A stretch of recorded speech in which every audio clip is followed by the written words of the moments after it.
상쾌한 아침 원주에서 출발합니다.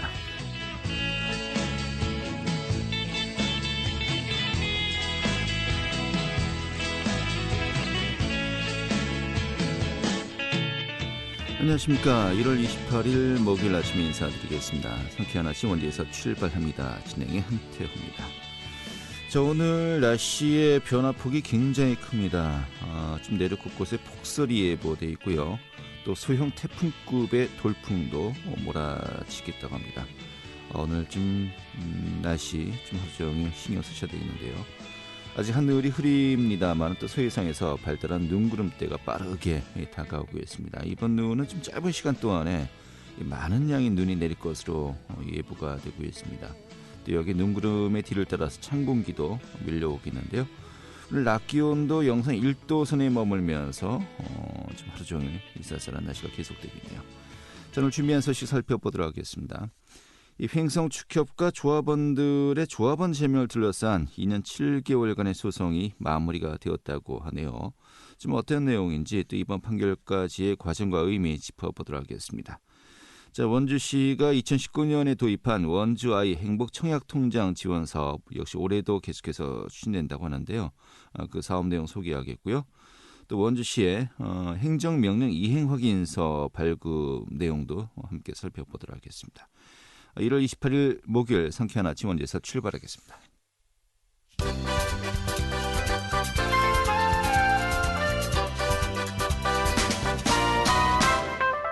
오늘의 주요 뉴스입니다. 코로나19가 장기화되고 있는 상황에서 올해는 가능한 범위에서 등교 수업이 늘 것으로 전망되고 있습니다. 민병희 강원도 교육감은 원격 수업의 장기화는 저학년과 중하위 학생들의 학습 결손을 초래할 위험이 크다면서 올해는 코로나19 양상을 고려해서 가능한 범위 내에 등교 수업을 늘릴 것이라고 밝혔습니다. 강원도가 비인가 교육시설 실태 파악에 착수에 나섰습니다. 강원도를 비롯해서 전국적으로 관련 확진자가 발생하고 있는 이 대전 IEM 국제학교가 비인가 교육시설이었기 때문인데요. 이 따라서 도는 종교단체나 개인이 운영하는 도내 비인가 교육시설은 12곳이 있는 것으로 파악하고 이 교육시설의 운영 실태를 파악한 뒤에 방역 조치를 취하겠다고 밝혔습니다. 문화체육관광부와 한국관광공사가 발표한 지역특화 관광 콘텐츠에 원주의 성황림과 횡성호수 등이 생태 녹색 관광 콘텐츠로 선정되었습니다. 또 강릉의 스킨스쿠버와 원주의 산악자전거 등은 레저 스포츠 관광 콘텐츠로 각각 꼽혔습니다. 또 생태 테마 관광길은 원주 신림이 선정되었고 노후 관광시설 재생에는 횡성의 호수에 어린 오색빛 꿈길 여행이 뽑혔습니다. 오늘의 주요 뉴스였습니다.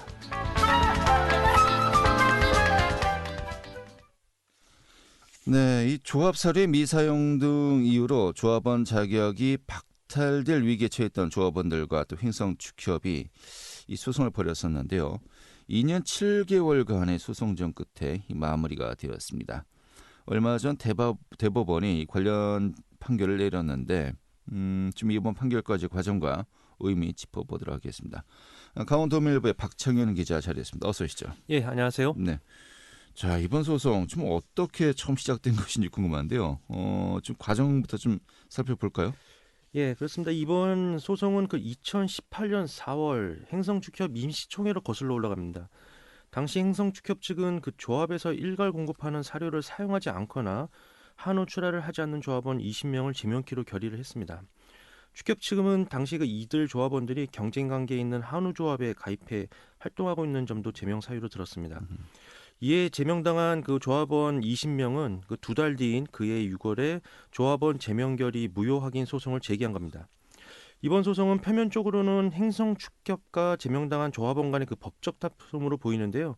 하지만 그 소송 과정에서 전국 한우협회에서는 그 행성축협이 승소할 경우 전국 모든 농축협 조합장들이 이런저런 이유를 들어서 조합원을 쉽게 제명할 수 있는 좀 좋지 않은 판례가 생길 수 있다라고 좀 우려를 했고요.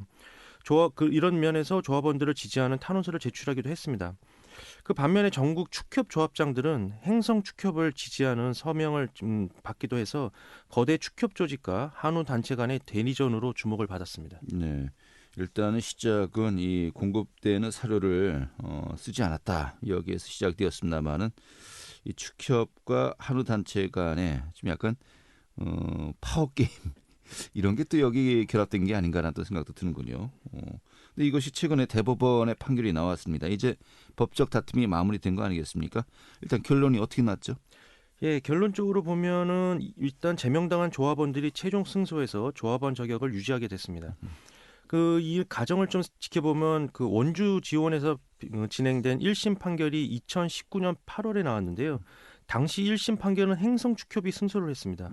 1심 재판부는 경쟁관계인 다른 조합에 속해 있는 이중 조합원 신분으로 축협에서 공급하는 사료 구매나 한우 출하를 하지 않아서 조합에 경제적 손실을 입혔고 특히 한우 사육의 중요한 사료가 통일되지 않아서 행성 축협 한우 브랜드 사업의 목적 달성에 차질이 빚어진 만큼 조합원 제명을 정당하다고 봤습니다. 네.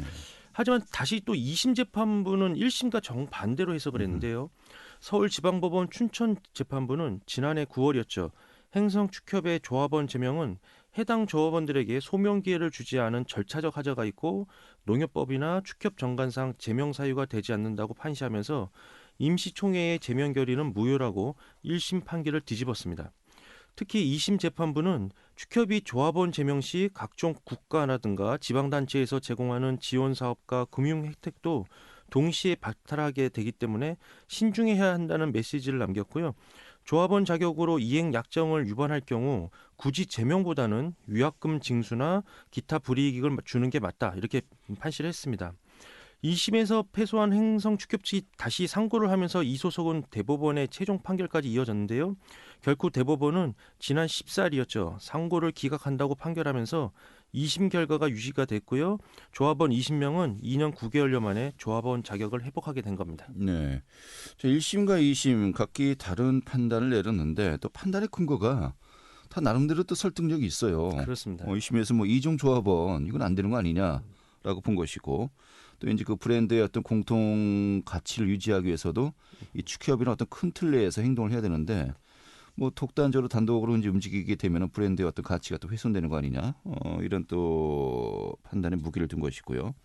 하지만 또 2심 재판부에서는 이게 결국은 아무리 뭐 브랜드 가치도 중요합니다만은 각각 조합원들의 어떤 자율권도 우리가 또 무시할 수는 없는 것이다. 또 이 책임에 비해서 이 처벌이 너무 가했던 거 아니냐 뭐 이런 그 주장입니다만 나름대로 판단의 근거가 되는 것이겠고요. 어떤 대법원에서는 일단 2심 뭐 이게 특별히 하자가 있는 그 판결이 아니었다라고 하면서 이 최종적으로 이렇게 판단을 내린 거로군요. 그렇습니다. 자, 그러면 뭐 좀 후폭풍도 있을 것 같습니다. 아까도 이야기했듯이 과연 그 조합원들의 자율권을 최대한 인정하면서 횡성한의 어떤 브랜드를 그대로 유지할 수 있을 것인가?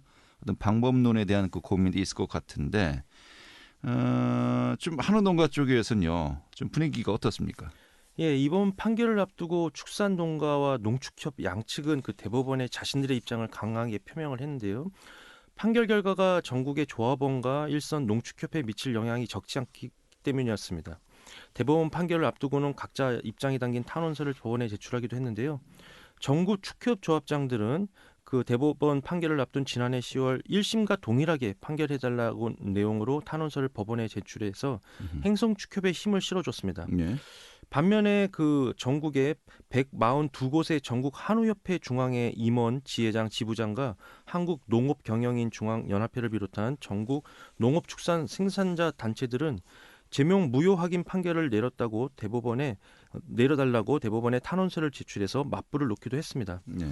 이 같은 이유는 그 전국 농축협의 주요 사업 중에 사료나 비료 등을 조합해서 제공하는 제품으로 의무 사용하도록 하고 이를 어길 경우 제명할 수 있다는 이런 판례가 생기기 때문에 전국 농축협과 농민들 모두 관심이 모아졌습니다.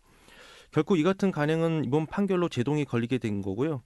이 판결이 나온 직후에 전국 한우협회는 성명을 통해서 전국적으로 213만 명의 조합원이자 농민들이 농협과 축협에 가입하기 때문에 이번 판결은 단지 행성축협만의 문제로 끝나지 않을 것이라면서 이번 판결로 농축협에서 사료와 비료, 농약 등의 경제사업을 이용하지 않는 조합원들이 제명당하거나 힘없는 농민조합원 자격이 박탈당하지 않게 됐다. 이렇게 의미를 부여했습니다. 네, 이런 그 의미 부여가 가능합니다만 또 아까도 이야기했듯이 일단은 하나의 브랜드가 성립되기 위해서는 이 사료 공급이 또 원활해야 되는 거 아니겠습니까?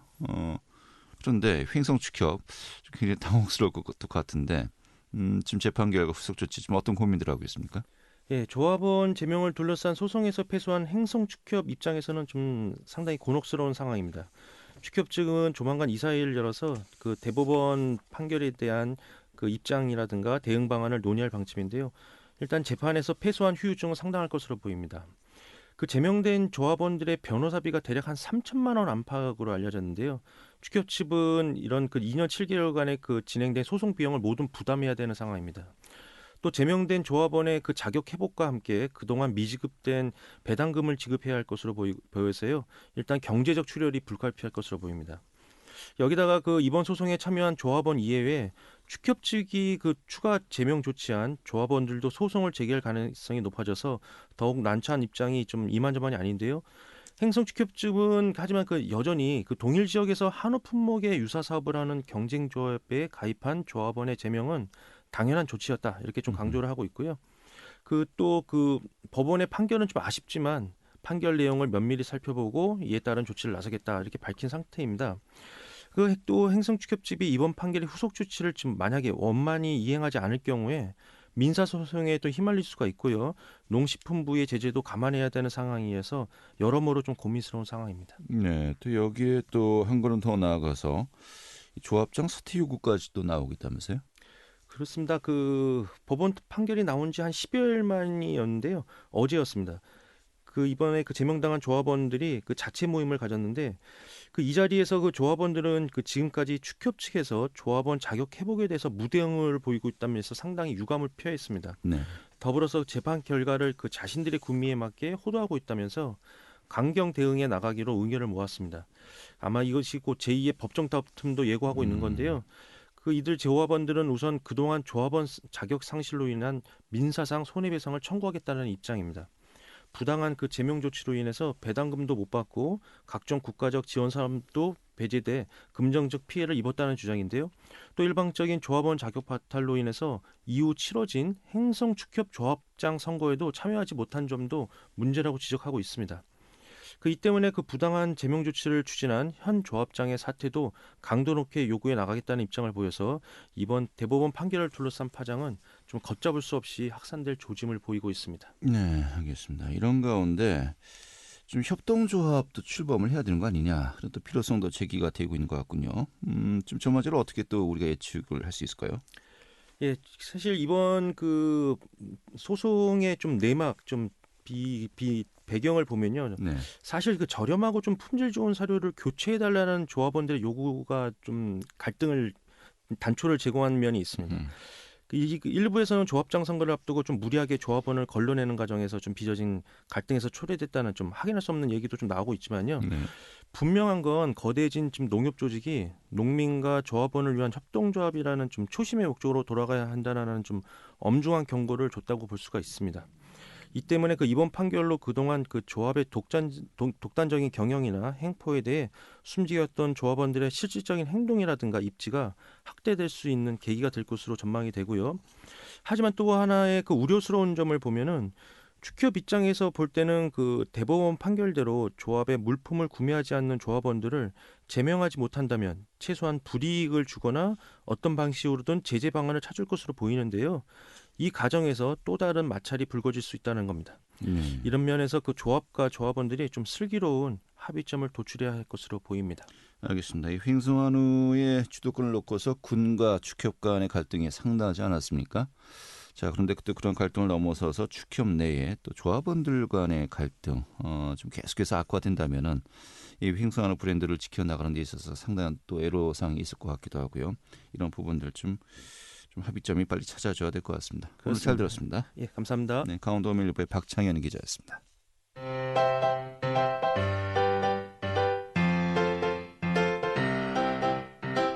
KBS 원주방송국이 유튜브 다시 듣기 서비스를 실시합니다. 매일 아침 강원 영서남부권의 뉴스와 정보를 전해드리는 상쾌한 아침 원주에서 출발합니다는 KBS 원주라디오 유튜브 채널을 통해 다시 들을 수 있습니다.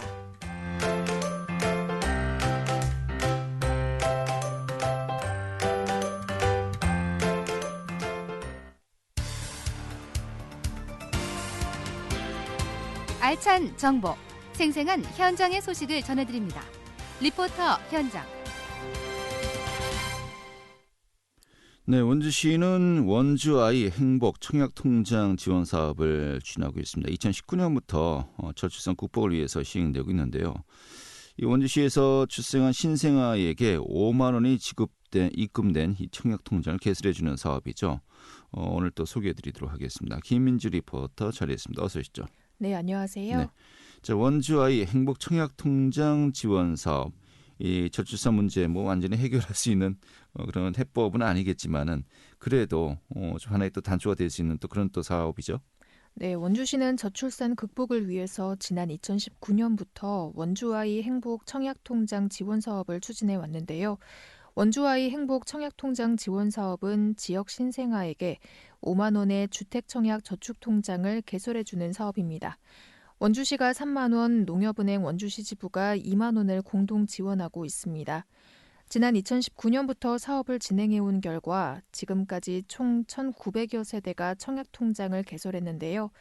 지원 대상은 지난 2019년 1월 1일 이후 원주시에서 태어나서 거주하고 있는 신생아가 해당되고요.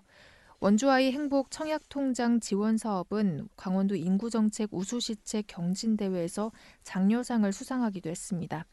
원주시는 앞으로도 다양한 인구시책을 지속적으로 발굴해서 저출산 고령화 시대에 적극 대응하겠다고 했는데요. 지난 2019년 1월 1일 이후에 태어난 신생아는 누구나 청약통장이 개설 가능하기 때문에 많은 참여를 바란다고 했습니다. 자세한 이야기 원주시 복지정책과 인구정책팀의 김은진 주무관에게 듣겠습니다. 대상이 2019년 1월 이후 태어난 원주시 출생아이기 때문에 출생일과 현재 기준으로 주민등록이 원주시여야 하고 아이의 법정 대리인인 부모님께서 원주시청 1층에 있는 농협은행 원주시청 출장소를 방문하여 신청하시면 됩니다. 2019년 8월에 사업을 첫 시행해서 지금까지 총 1,900여 세대가 혜택을 받으셨고 이것은 전체 출생아의 약 50%를 지원한 것입니다. 최근 들어 언론 보도나 홍보를 통해 알게 되신 분들이 신청 문의를 많이 주시고 실제 신청 접수도 꾸준히 늘고 있는 상황이지만 보다 적극적으로 사업을 홍보해서 많은 가정에 지원할 수 있도록 할 계획입니다. 네.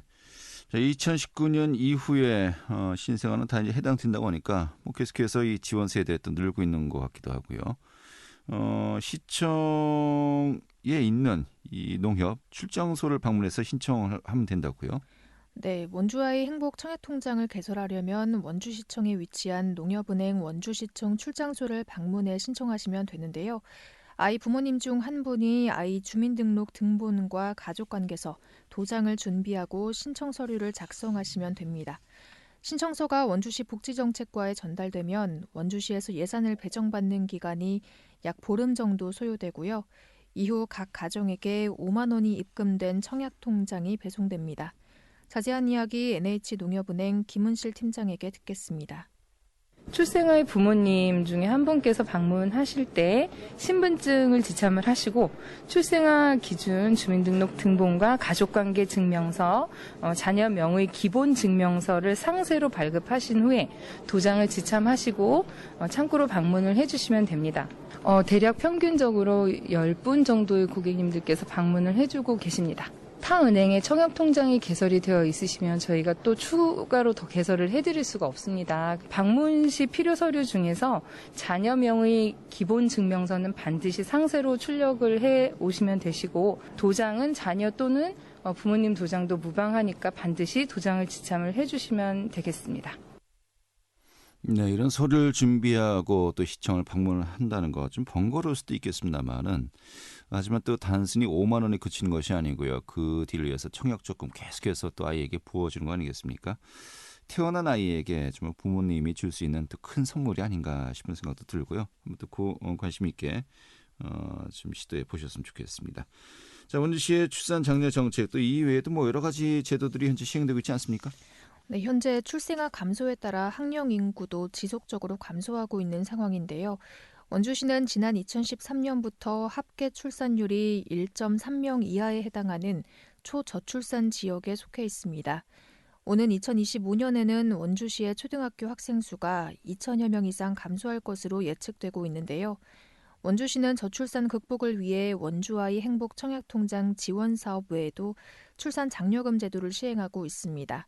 첫째 30만 원, 둘째 50만 원, 셋째 100만 원의 출산 장려금이 지원되는데요. 또 아이가 태어난 가정에는 원주 지역 특산물을 보내주는 출산 축하 선물 사업 등 다양한 출산 장려 정책을 진행하고 있습니다. 치악산 토토미와 한우 미역 등 13만 원 상당의 축하 선물이 산모에게 전달되는데요. 이 밖에도 임산부 공영주차장 주차요금 50% 감면 제도가 있고요. 임산부에게는 원주시립중앙도서관의 모든 도서를 무료 택배 서비스로 받아보실 수 있습니다. 네, 알겠습니다. 네, 오늘 잘 들었습니다. 네, 감사합니다. 네, 김민주 리포터였습니다.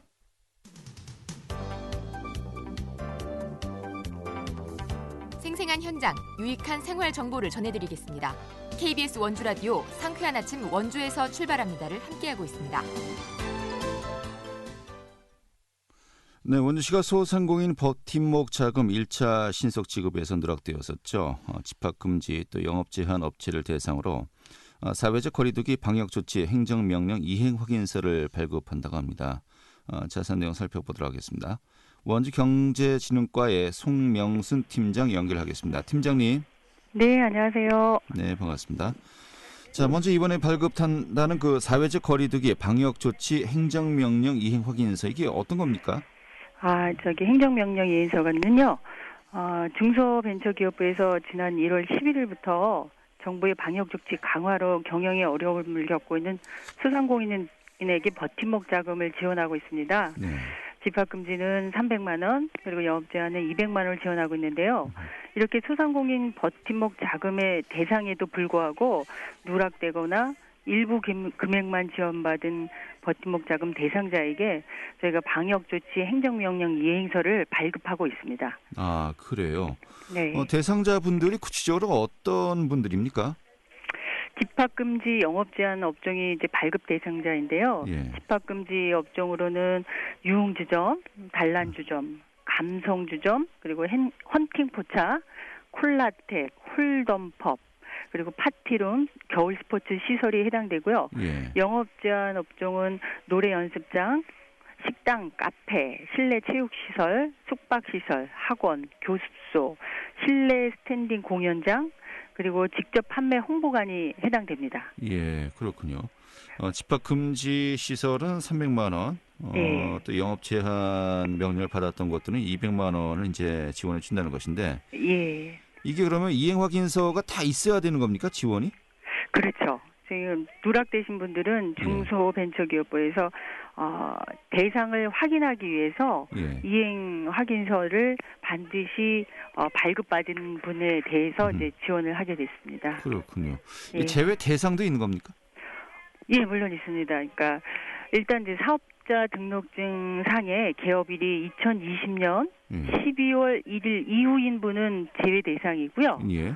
그리고 신청하는 당시에 휴업되어 있거나 폐업이신 분은 또 제외 대상이고요. 예. 그리고 특히 이번에 이 방역수칙을 위반해서 행정처분을 받은 소상공인은 제외됩니다. 아, 그렇군요. 예. 이행 확인서 이제 발급받으려면요, 이 신청을 어떻게 하는 겁니까?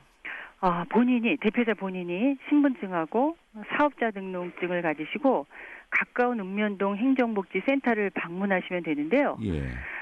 다만 학원이나 교습소 같은 경우에는 원주교육지원청을 방문하셔서 신청하셔야 됩니다. 네, 좀 약간 업종별로 예. 좀 차이는 있겠습니다만 큰 틀에서는 가까운 행정복지센터를 방문하면 되는군요. 네네. 예. 뭐 신청 기간은 언제까지입니까?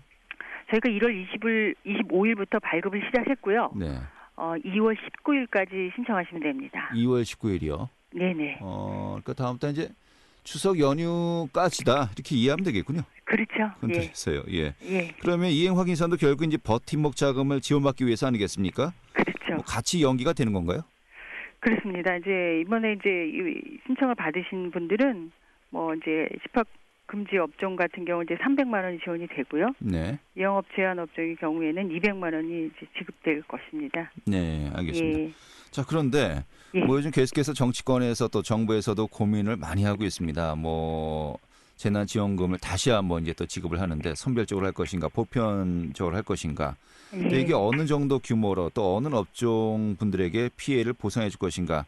이 많은 논의가 있지 않습니까? 그렇죠. 아마 조만간 이제 추가 또 지원이 있을 것 같은데 예. 지금 받은 그 이행 확인서 예. 이런 것들이 그때 또 다시 쓸 수 있을까요? 어떻게 보십니까? 근데 이제 지금 발급해 드린 거는 네.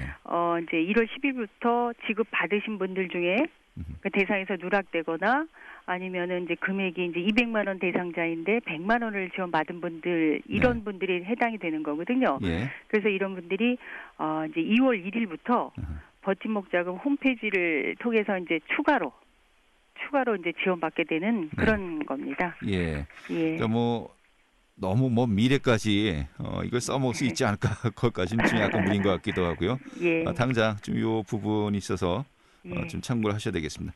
네. 알겠습니다. 오늘 잘 들었습니다. 네, 감사합니다. 네, 원주경제진흥과의 송명순 팀장이었고요. 자, 1월 28일 목요일에 함께했던 KBS 원주방송국의 상쾌한 아침 원주에서 출발합니다. 오늘 소식은 여기까지입니다. 자, 오늘도 행복한 하루 되시고요. 내일 아침에 다시 뵙도록 하죠. 고맙습니다.